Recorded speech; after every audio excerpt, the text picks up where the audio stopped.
This podcast is sponsored by nobody. Hey dudes, this is Kathleen Kinmont, Kelly in Halloween 4, The Return of Michael Myers, and you're listening to Tommy Throwback Kovac on Splat from the Past. It's always good for a laugh. Hey dudes, welcome to Splat from the Past, the only 80s themed horror sci-fi show where things can get totally radical. Now, I am so friggin' excited today because I've wanted this guy on since the very beginning, and it's taken a while, but it's going to happen. I am going to be talking to Stephen Geoffreys. Yes, Evil Ed himself in Fright Night. And also, he was in 3 of the best teen comedies of 1985, as far as I'm concerned. Well, Fright Night's a horror comedy, but still, he was also in Heaven Help Us and Fraternity Vacation that year. Movies that are like religion to me, that I friggin' love. And we're going to have a great conversation today. He was also in 976 Evil, the Robert Englund directed horror classic celebrating its 35th anniversary. He will be my third guest from that. He was also in a more obscure horror film with James Coco called The Chair. He guest starred on The Twilight Zone and Amazing Stories. And he does the cons every now and then.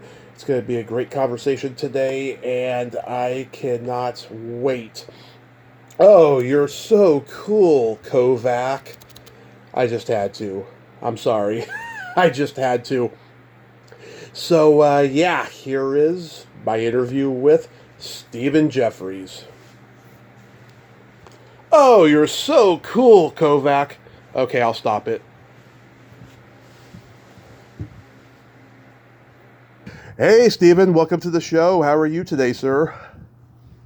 Good, thanks. You? I am fantastic. I can't tell you what an honor this is. You're a huge icon from my childhood. Thank you so much for taking the time today. Sure. Yeah, no, it's my pleasure. So, going back in time, what age did you start gravitating toward acting? Oh, I started really, really young. I mean, since I can remember, I've always had that thing in me that wanted to express, myself. Yeah. Ways that was very difficult because of certain circumstances in my life. And for the most part, it worked out. So yeah. Of course. Were your parents theater actors? Yeah. No one anywhere near my family were in had anything to do with creative endeavors or arts or anything. So I was the only one. Yeah.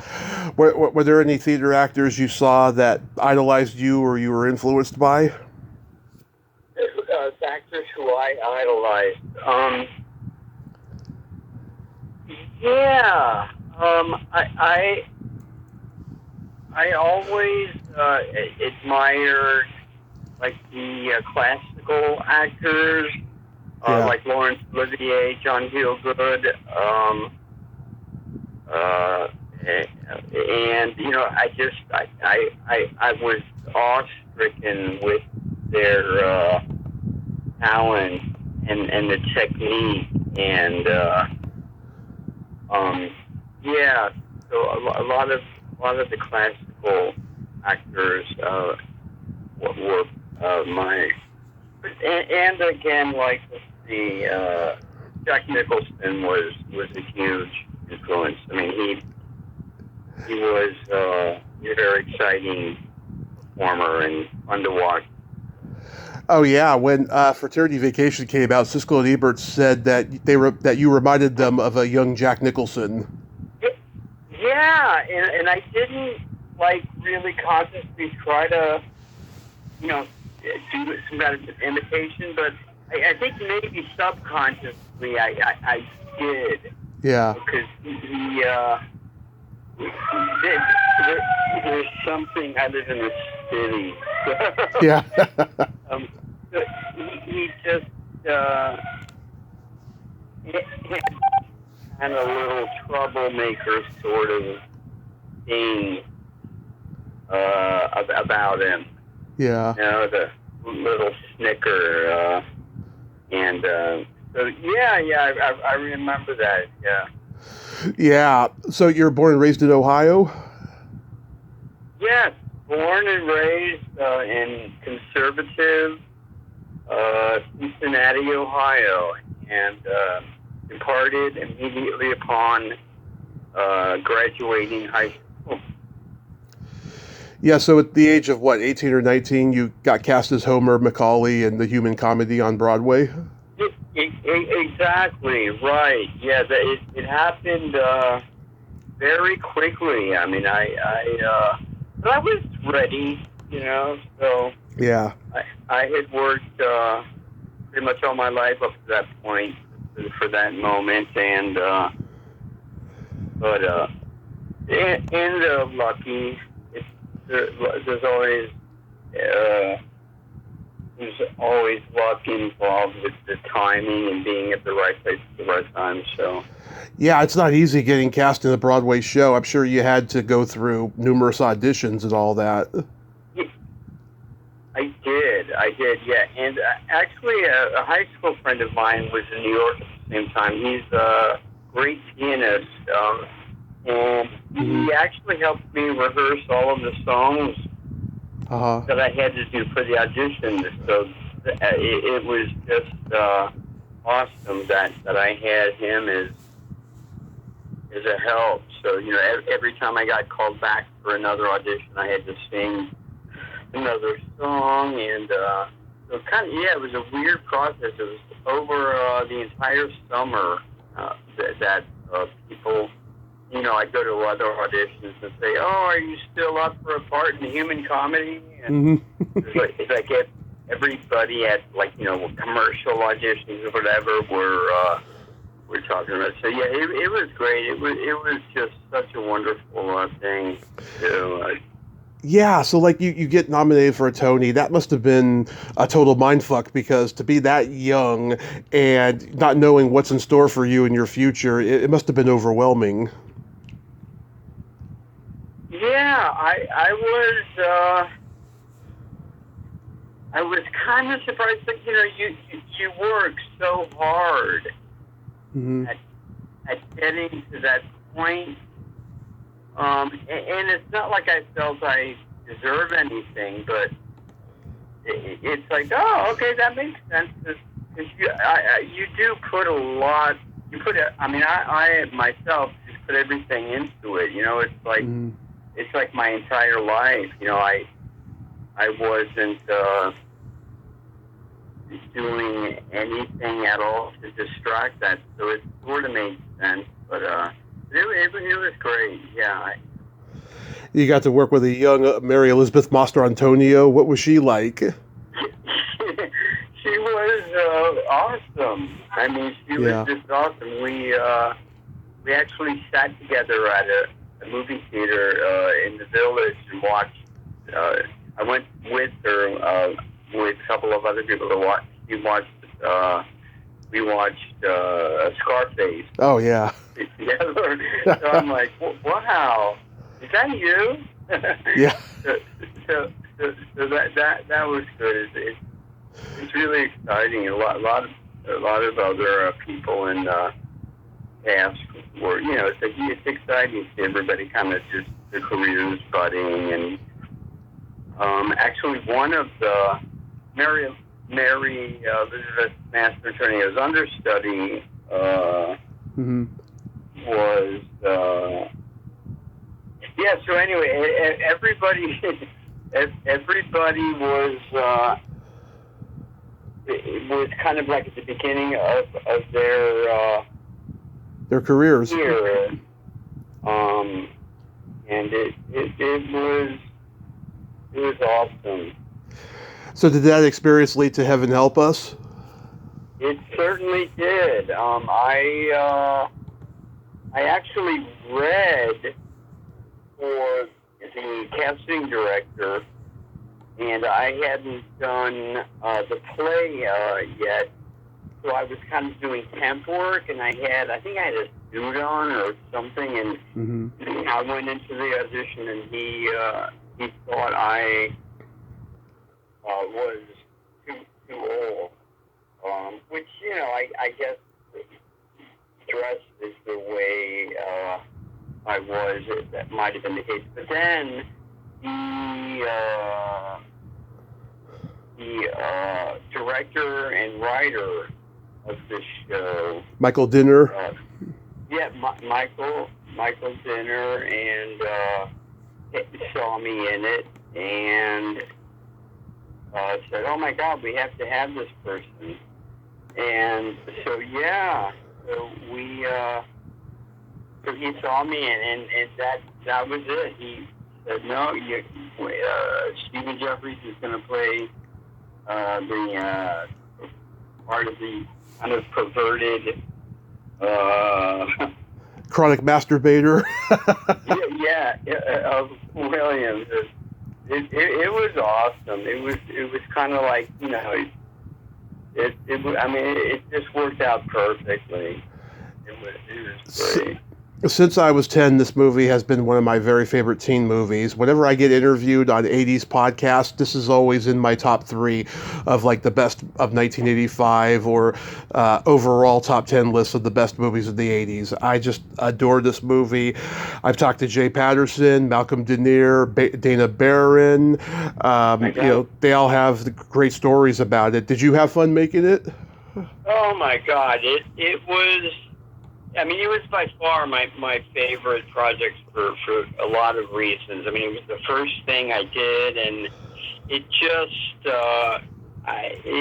everything just seemed to fall into place. You know, the actors involved. It was just a ton of New York actors were in the show. Jay Patterson was doing a show, or had just finished. Yeah. Doing a show on Broadway. I was doing a show. I was actually doing the play at the same time I was filming, so I would film during the day and go right from the set to do the show, and it just was, you know, I was in heaven. You know, it was yeah. Great. Yeah, Jay told me him, McCarthy, and Hurd went out drinking a lot that night, and he said if anyone ever heard the locker room talk that came out of their mouths, they'd be in so much trouble today. You know, just being guys having fun. The communion scene, was that a lot of takes? Yeah. No, it wasn't. I think for technical reasons, you know, I think they had to do a lot of different angles. Right. But no, it was I from what I remember but I guess like technically I think they had to get like a lot of shots of different students at the altar and show the individual protruding and my reaction to you know, and now that I think of it, it did take all day. Yeah. So yes. Yeah, oh God, it's brilliant. I love the part when, you know, after Wally Shawn does his lust speech at the dance, you're about to raise your hand and then Dylan stops you. It's so hilarious. Was that like scripted, or did you just make it up on the spot? I don't remember, but I think I think it was kind of ad-lib. It made sense, you know, whether it was written or not. It seemed like it was the right thing to do either way. Yeah. Wally Shawn was just so friggin' funny. That guy delivers. I'm sure when people write stuff and they cast him, they don't know how good he's going to make it. I don't think so. He probably gives them more than they need, but when they see it, they're like, "This is brilliant," you know. I totally agree with that. Yeah, no, he does deliver. But yeah, really real sweet guy. His brother actually was the music director in the show that I was Mm-hmm. doing comedy. Oh shit, what was his name? Anyway, so it was yeah, it was a wonderful time, and yeah. And you got to get whipped like 7 times with that belt by Jay. Yeah, that was. I mean, we were wearing skin diving suits underneath our school uniforms, so that and so we really didn't feel a thing. But he looked so scary. I mean, it was like just the way that look in his eyes. It was, Oh yeah. That produced a lot of fear, and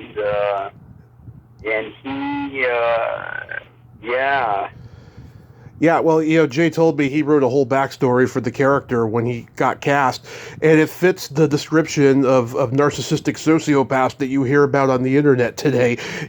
Getting bullied when he was a kid and never getting, help for it, so he turned to religion, and then he became what he had endured when he was a kid, Yeah. Oh, yeah.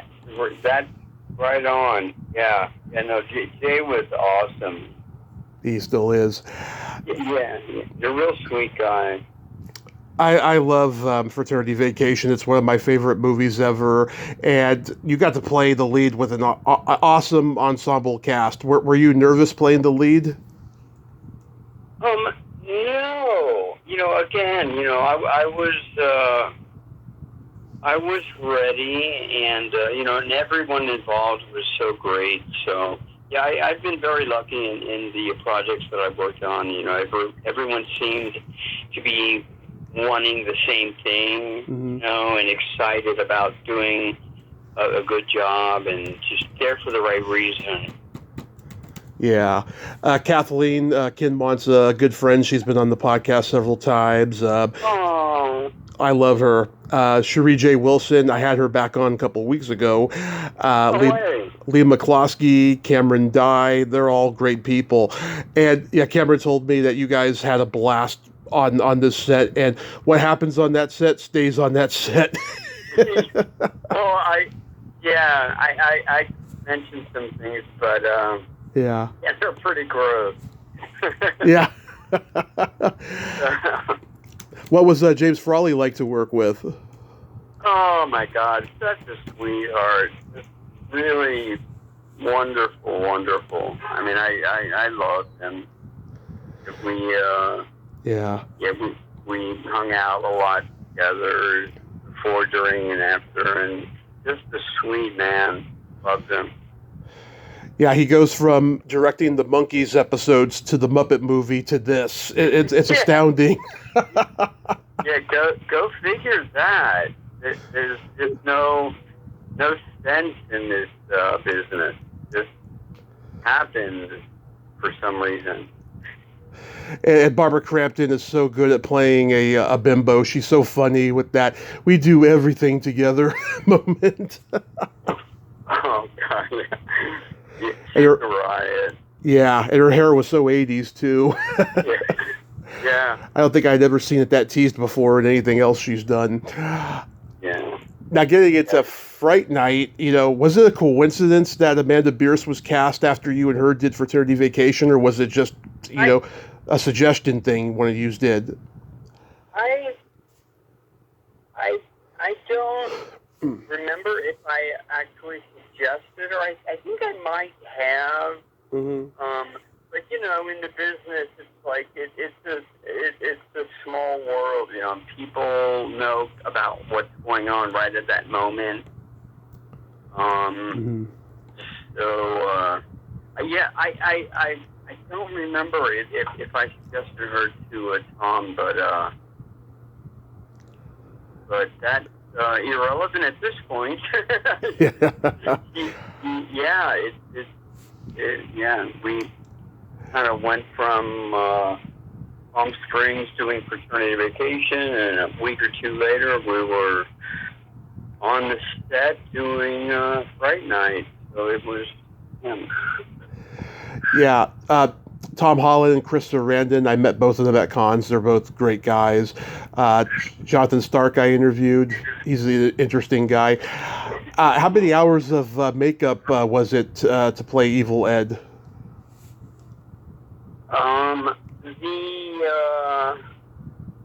Oh boy. Well, the cross on the forehead, which was used in, like, the Raggedy Ann scene, a few others. That took about 4 or 5 hours, depending on the progression of where I was at any given scene. But the transformation scene was it was inhumane. Is what it was. It was. I seem to recall 14 hours. 14 hours. Well over half a day, just sitting in a steel chair in a cold, special effects studio, breathing in dust, and it wasn't comfortable. But when you see the look on these guys' faces, like Steve Johnson, Randy Cook, and the other makeup people, they were so excited about doing it, and they were just so dedicated that it just rubbed off. It's like, okay, well, yeah, I can take it. So and of course, when you see it, when you're sitting there watching the finished product, I'm sure you had no idea that "You're so cool, Brewster" would be a memorable quote. I was actually hoping that it wouldn't, because it's so obnoxious and so kind of nice. I said this before, but I ended up on this set doing it for the first time, kind of underplaying it, and and Tom just came up to me and shook me and said, "No, you have to do this." Just over the top, like fingernails down a chalkboard effect type thing, and I'm like, okay, and yeah. Yeah. Around that time, Richard Pryor came out with Brewster's Millions. I'm sure people who didn't like horror and they heard that catchphrase are like, I don't remember that line in the movie. Yeah. Were you asked to be in the 1988 sequel? 1980. The Fright Night 2? Oh, no. Yeah, I actually was. And I had received the script for 976 Evil, and and they actually both were filming at the same time, so it was a matter of choosing one or the other, and so yeah, I had to get out of my contract for Fright Night and decided to work with Robert on 976 Evil. What was it like becoming Evil Ed again for Mad Monster Party in 2015? Now, that was awesome. I mean, Steve Johnson, the original guy that did the makeup, he actually showed up and brought all the stuff, and it was awesome. Yeah. Oh, that's cool. Does anything stand out about being on the Twilight Zone reboot with Robert Prescott?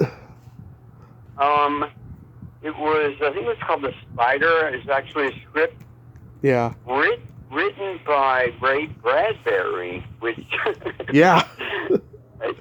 I mean, I hate to be judgmental, but it wasn't his best work.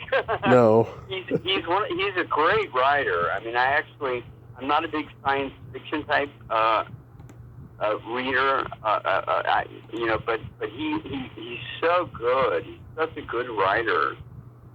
But it's like I say I did a Twilight Zone written by Ray Bradbury. That's not a bad thing. Yeah. And then you did Amazing Stories with another guest of mine, Kristen Vigard. Yeah. Oh my God, that was so much fun. So much fun. Yeah, we did. We filmed at this, like mansion on the hill, and Malibu, and Mary Ellen Trainor, beautiful actress. Yeah, she was married to Robert Zemeckis. Yeah, such a sweetheart. That was great. They really put a lot into the production value. So it looked, yeah. So that was tons of fun. Loved that. You were in At Close Range with Sean Penn and Christopher Walken. That's a great but very hard-hitting movie.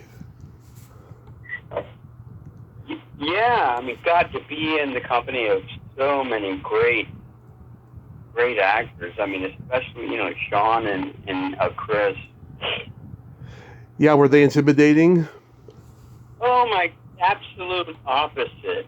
I mean, I remember going into the audition, I was living on the Upper West Side, and I just walked down Riverside, went to, I think it was somewhere at Lincoln Center where they were.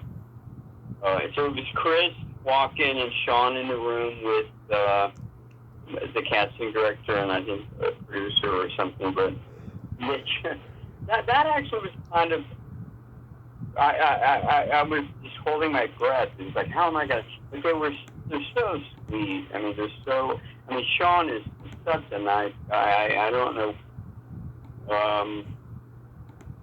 Yeah. I guess he got a lot of bad press or whatever, but, for stuff, but Yeah, Madonna and all that. Oh yeah, it's just the nicest guy. I mean, everyone in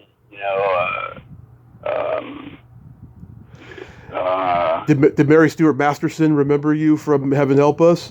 Yeah, she did. She did. Yeah, because she poured some drink on you. I remember. Oh, yeah, it was great. Yeah, we were down there in somewhere in Tennessee, Nashville. But yeah, Kiefer was in it. Kiefer Sutherland, yeah. Yeah, and we all and again we were all at the beginning of our careers. Crispin Glover, Chris Penn, Oh yeah. sweetheart. So yeah, we had a blast. It was just like a party. But yeah. That's awesome. Now this movie, I never saw this one, but I've always known about it. It's called The Chair. Yeah, actually, I've almost forgotten about it. Now that you remind me. Uh-huh. I was kind of getting a lot of parts that all they wanted me to do is kind of repeat what I'd done before, what Right. me Typecast. Yeah, and that just is never anything I was interested in doing. I mean, there's a lot of actors who are great at kind of being kind of themselves doing different things, but it just wasn't challenging at all. But I think that, yeah, I saw it. They played it at theater Soho for a while. Mm-hmm. And Trini Alvarado was in it. She played, I think, the female lead. Really, really sweet. Yeah. Girl. We had just finished doing a play off Broadway together.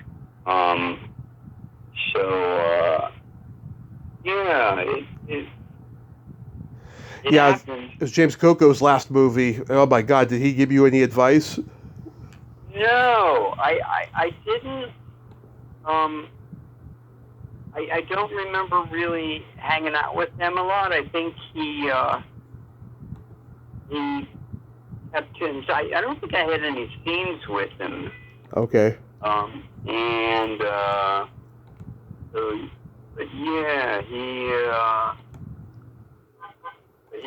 I've always admired him as an actor, so that was an honor, working with him.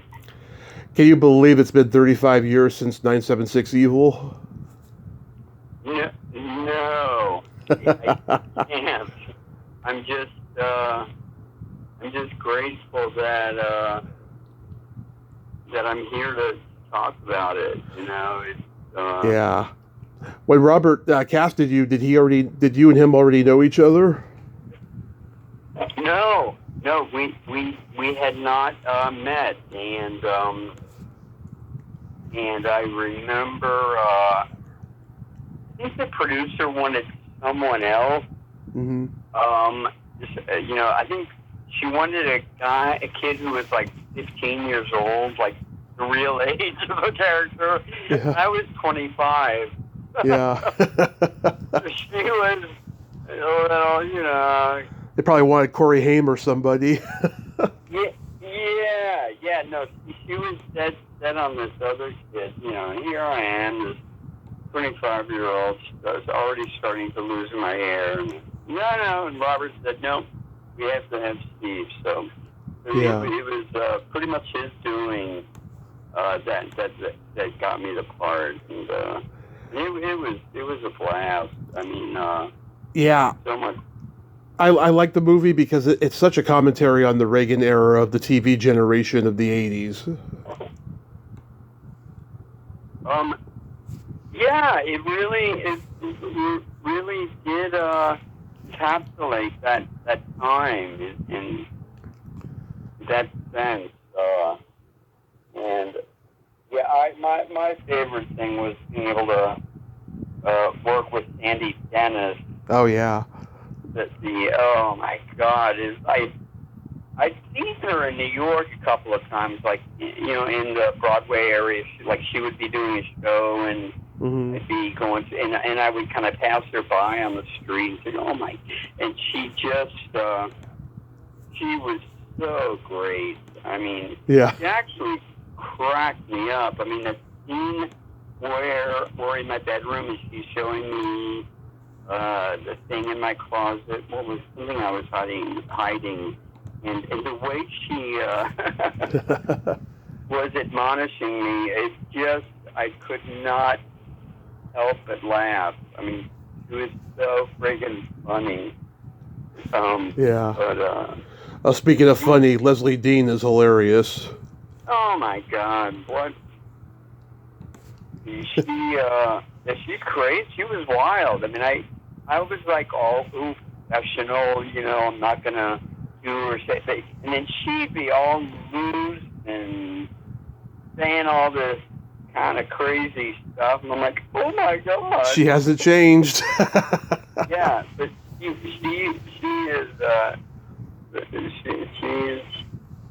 is wild. What was Robert like as a director, though? Because I've met him. He's a sweet guy. But being that he's a Gemini, and then he and I have the same birthday, I can imagine when he's directing, he's just very focused and he takes it seriously. Oh yeah, no, totally, and he wants it done exactly, the way he has it in his mind, and he'll keep doing takes until it's done the right way, and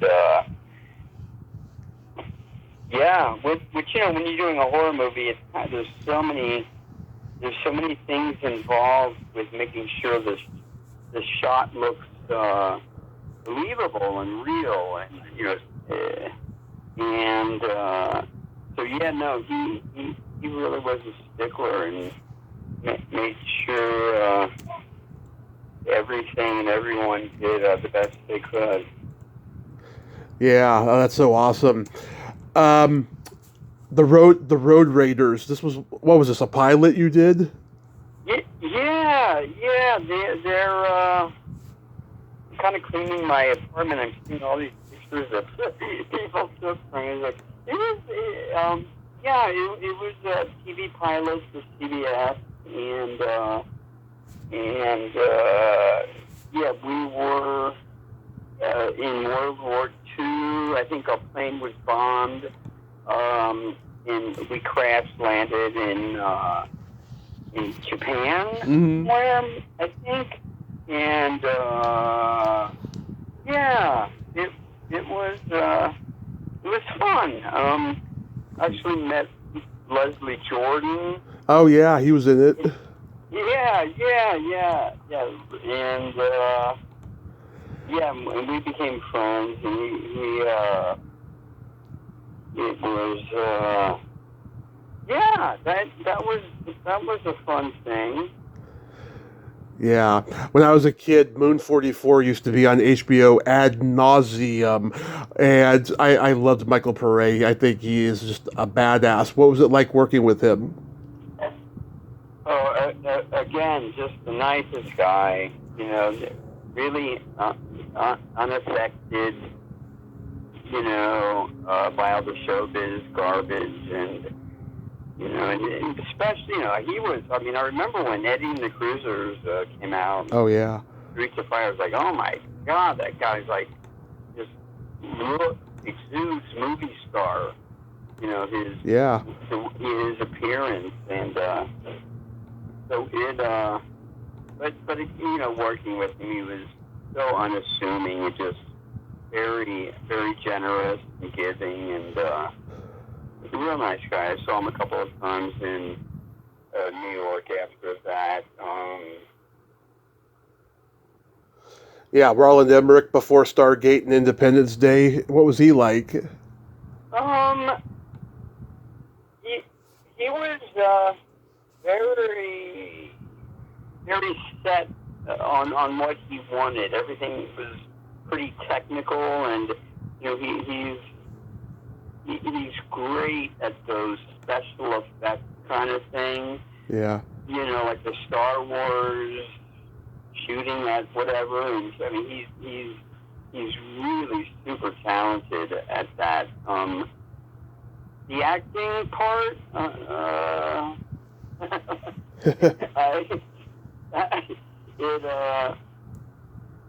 yeah. I mean, it was fun. We were shooting it over in Stuttgart. I'd never been to Germany before, so I was definitely imbibing in that wonderful German beer that they have over there. Mm-hmm. And that's as far as we'll go with that. Yeah, I get it. And you got to work with Brian Thompson. He was in Fright Night too. Oh yeah. Yeah. That's right. That's a crazy coincidence. So what do you got going on these days? You got any acting rules? Yeah, I'm doing something over in Europe then. Nice. In July. No, wait. When is it? Yeah, July. No, October. I'm set to do a real super crazy kind of. It's really hard to even describe. Mm-hmm. So, it's gonna be called Suicide Disco, Mm-hmm. and I will be. It's breathtaking visually as far as the gross things that happen. But yeah. So that's happening, and that's enough for now. Yeah, do you have any cons coming up? I do. We're actually doing a Fright Night table reading. Huh. There's a podcast called, I think that's what it's called, table reading. Interesting. Something in that vicinity, but where everybody from the original cast gets together, reads script, and that'll be this Saturday. So everyone's going to be there, and Mark Hamill is going to read Roddy McDowell's part. Nice. Yeah, and we did this before. We did it for an election thing to get Biden elected in the last election, like almost 4 years ago. And we did a Zoom thing. He was great. I mean, it was like, wow, he really was just nailed it. So yeah, we're doing that this Saturday, and I think you can watch it live. I hope I get to meet you at a con someday. I think you were scheduled a couple of years ago to be at Sister Creature Con in Sacramento, but I think you couldn't go at the end of the day or something like that. Huh. Okay. Yeah. Now where are you based? I am in Modesto. Oh my God! Of course. Yeah. Wow. Yeah, I live right in the middle of SF. And, Oh, nice. How long have you been in San Francisco? Oh my God, like 20 years. Wow, I would never have guessed it. Yeah, I'm born and raised in San Mateo, and I left about 7 years ago. Ah. Stephen, thank you so much. I can't tell you what a dream this has been. I hope you have a great rest of your day and be safe out there, and I'll let you know if I'm ever going to a con that you're at. Oh, yeah, that would be awesome to meet you. All right, buddy, thank you. All right, have a good day. You too, you as well. Bye-bye. Bye-bye. Well, there you have it. Stephen Geoffreys. Ain't he a cool dude? What an interesting guy. Oh, I love talking to him. That was so awesome. I got to talk to Evil Ed, the guy from the 3 best teen movies in 1985. I can't tell you how blessed and honored I am. Well, until next time, this is Tommy Throwback Kovac saying there's no shame in living in the past because the present sucks. Later, dudes. Oh, you're so cool, Kovac. Okay, I'll stop it.